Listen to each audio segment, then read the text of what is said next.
Hello everyone, thanks for tuning in to today's third video. We're going to have a look at the weather for the next 10 to 14 days for today's third video. Day 10 will take us to the 15th of August and we'll be able to extend out beyond that with the exchange GFS and ECM ensembles. Maybe around a couple of weeks. Have a look at the CFS V2 for September at the end of the video. You'll see what the CFS is forecasting today from its monthly forecast for September. In the final moments of the video. I'll get on that for you in a second, just to say that the first video was our 6 AM upload, and we've released January Friday as well, so please check out those two videos if you'd like to do that. Please like, share, subscribe on the videos, and we thank you so much everyone for doing that. Right, so we'll give a shout out to Paul MC, who gave a super thanks to me and GavsWeatherVids on Tuesday, 6 AM upload. So I going through the comments last night and I noticed that one. So thank you so much, Paul, for your super thanks. That's absolutely fantastic. Thank you so much for support, my friend. If you'd like to give a super thanks to GavsWeatherVids, all you need to do is click the super thanks button underneath all of the videos. It will flag up your comment and you'll get a shout out in the videos as well. So thank you very much for doing that. So thank you so much. Thank you so much to everybody who's super thanked and super chatted and whatnot over past few months and years. And thank you so much to Paul MC for your super thanks. That's absolutely amazing, my friend. Thank you so much. Right, we're going to start off with the GFS upper air temperature and precipitation ensembles for the next couple of weeks of this video.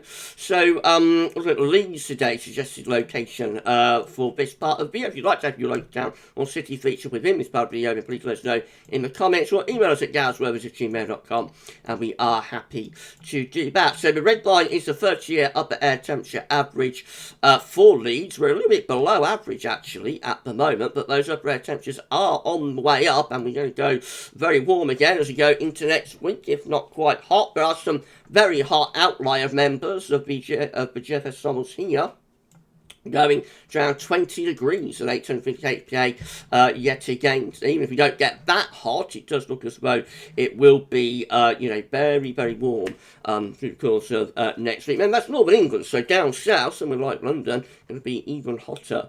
Probably than that ensemble shows. As we go into the second half of August, we do see signs of a little bit of a cool down, so the upper air temperature starting to lower into the second half of August, but certainly another week or so next week of very warm, if not hot weather to come. Precipitation wise, loads of dry weather as well, so dry spell, drought for the south goes on, very warm and dry over the next week to 10 days, possibly just a little bit more showery into the second half of August, but that is a long way off, and it's in the unreliable time frame. Within the reliable time frame, which is the next week, 10 days, very warm, if not hot, and dry weather. Temperature anomalies from the 5th to 13th of August are going to be warmer now, especially so for England and Wales. Quite a hot week to come next week again. And precipitation lines from the 5th to 13th of August, drier than normal. Look at that. How often am I saying that? Every single day when I'm doing these videos, it's the same story, really dry and very warm or hot, particularly for England and Wales. Remarkable. This is the latest info from UrbanNoleSchool.net. It's a little bit cooler and fresher today. We're bringing in the wind from more of a northwesterly direction. That area is high pressure, but we see we're in the middle of the Atlantic, or sort of west of Ireland anyway. We'll be moving into the UK and Ireland over the weekend, and will bring a lot of dry weather with it. So this is how the charts are looking. Midnight on Monday with that area of high pressure right over top of the country. Very warm, dry conditions, and that dry, very warm weather carries on through the middle part of next week as well. Right way to the end next week, as far as we get to the UK, it's midnight on Friday. Again, big area of high pressure sitting there over top of the country, bringing the wind from up the continent. It will be very warm or hot if that comes off. Icon looks like that. Again, high pressure reaching up from the southwest on Monday, and through next week that high pressure is dominant for most of the time. It does weaken a little bit, allow some slightly lower pressure into the far north as we get to the end of next week, so turn a bit more shower to Scotland. But for England and Wales, and that big area of high pressure, so the dry spell continues. GFS midnight run, once more, is showing high pressure in over the top of the country on Monday. That brings lots and lots of dry, very warm weather with it, and that high pressure fest carries on throughout most of next week, dominated by high pressure and turning increasingly hot probably into the south as well. Now, as we move up toward day 10, a little bit of a change with the GFS midnight run. That high pressure just begins to edge a little bit further westwards. We start to bring something a little bit cooler into the north and northeast, a little bit cooler and more showery. And then into the very extended range, actually the high pressure pulls out into the Atlantic, allows low pressure in. So turning much more unsettled and cooler by the time we get through to the end of the GFS midnight run. Gets us to the 21st of August. It's a very, very long way out, though.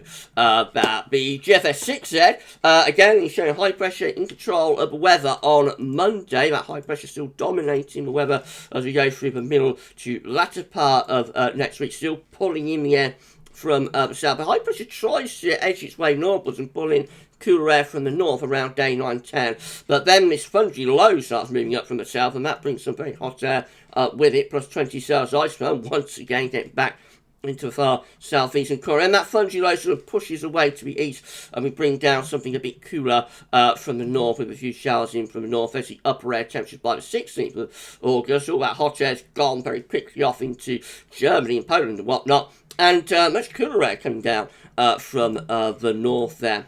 And then at the end of the GFS 6Z run, starting to turn a bit more unsettled for the northern half of the country, but still the south is kept main dry in that area of high pressure. If you're enjoying the video, then please can you like, share, subscribe. Thank you so much everybody for doing that. We just hit 14.2k subscribers. So we thank you so much for getting us to 14,200 subscribers. And yeah, we push on now, I suppose, to 14.3k. Thank you so much everybody for doing that. GM with high pressure dominating the weather on Monday, rushing through the country. That high pressure is in control through the early to middle part of next week as well. Later next week, moving up toward day 10, high pressure should begin to weaken a little bit, allow some lower pressure to start coming in from off Atlantic, so starting to turn a little bit more showery and cooler there around days 8, 9 and 10. And then the ECM WF once more with the high pressure still in control of the weather on Monday. That high pressure reaching through the country into northern Europe as we go through Tuesday into Wednesday. Thursday, Friday pulling very warm to hot easterly wind, and then the high pressure sort of sitting around the country really right way up to day 10. The main takeaway I think from the ECM is that it's going to be very warm to hot through much of next week, and it will be exceptionally dry as well. So the drought goes on. I think we will be able to start using the D word by the time we get to the end of next week. I think we will be able to start saying the drought really for much of southern England, because it does look exceptionally dry with no measurable rain over the next 10 days. Check this out. I'm going to whiz back with this and then we'll go forwards again. So check these charts out from Tometeo.com, the precipitation forecast based on that ECM run. There is a few showers in the northern half of the country today, and there will be some wet weather across the north and west of Scotland over the weekend, but England and Wales is mostly dry, and next week is just dry from beginning to end, really, away from Scotland. Very, very, very little rainfall doing there over the next 10 days. Absolutely remarkable how dry it's been already and will continue to be over the next 10 days if that ECM run is right. These are the options on the table within the ECM ensemble today. For day 10 gets us to the 15th of August. 15 members of the ECM ensembles with high pressure out to our west and bringing more of a northwesterly type flow, so maybe a little bit cooler there, but still lots of dry weather. 14 have the high pressure right over top of the country, mostly dry and very warm. 11 with the high pressure up over Scandinavia. Winds are coming in from an easterly direction with that could be very warm. There's a trough of low pressure to the southwest that might trigger some thunder, and then 11 with high pressure reaching through the country from the Atlantic into Western Europe. Again, a lot of dry and very warm weather with that. In 2 weeks' time, these are the options that we've got. We'll go to the 20th of August. 31 members of the ECM ensembles with the high pressure over Scandinavia, some lower pressure just out to our west and southwest. So a little bit on the showery side there. Will be very warm though if it comes off with winds up from a southerly direction. And then 20 members of the ECM ensembles with high pressures reaching through the country. So to be honest, it looks as though even out to 2 weeks, high pressure influences will continue. And talking of high pressure, check this out. This is the Surface B2 700 millibar height and only forecast for September. for today, and on it goes with high pressure still there, above average heights, high pressure still there, right over top of the UK and Northern Europe. If that comes off, it will be a very warm to hot September. The temperature anomaly is in the red there, so that is very warm. Hot temperatures for September, and dry as well, dry and hot in September.